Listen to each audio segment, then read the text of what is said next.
And just like every end of the week, we're going to enjoy the story of Israeli wineries with ILTV's Wine of the Week.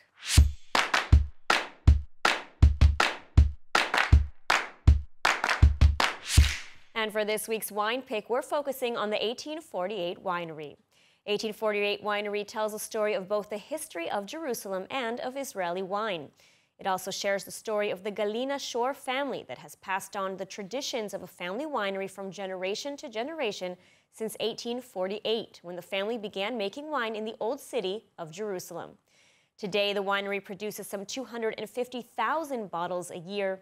And joining us with more on this rich history and is 1848 Winery's chief winemaker, Ilan Assouline. Thank you for joining us. Hi, thank you so much for having me here. So tell us, what is this week's Wine of the Week? We decided to bring a wine which fits the weather in Israel. Usually today we had a lot of rain, but usually we have a pretty warm climate. Yep. So we decided to bring the red Orient wine. This is a blend made from Marselan, Argaman, and Syrah. The main idea behind the wine is to bring something which is tasty, very tasty, drinkable, and not too heavy. We decided to went out of traditional Cabernet Sauvignon, as we very used to get usually in Israel, to get to a more fruit-forward wine and more enjoyable wine. Usually, that's the main idea behind it. Mm-hmm. Now, I mean, this is really incredible because this winery has a very, very unique history. I think 8 generations of winemakers in Jerusalem. Can you tell us a little bit about this story? I joined the winery 11 years ago. As you can probably hear my accent, I don't belong to a family which live in Israel for that long. Mm-hmm. But the same family is in charge of a winery for so much. They found out that in 1848, they were selling the wine into the old city of Jerusalem between the Jewish houses. And the same family still is producing the wine and is involved in every step of the production.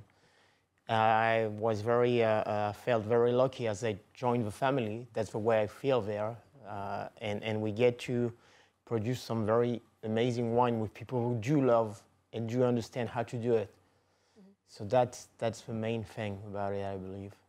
So, you know, you mentioned yourself, you also have a very interesting story. You made Aliyah from France. What drew you to Israel and what drew you to the world of wine? Oh, I was part of a young movement in France, and a Jewish one. And I believed that I have to live at least part of my life in Israel to see what it is. And I just felt in love with being here. And I went back to France a few years to learn winemaking, as you have to learn from the best. And then I came back, and since that time, I just work for the same winery. Mm-hmm.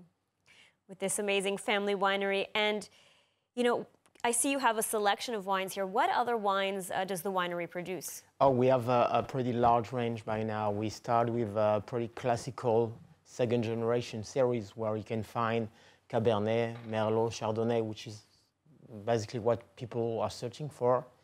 And then we get to more interesting stuff like Cabernet Franc, Malbec, or the blend what we have. We also have a white blend under the same logical to make a very tasty and not too heavy wine. Then we add the upper wine, as we can sell, which will be focusing on varietal which fits to Israel specifically. We have an amazing Argaman, for example, which is 100% Argaman.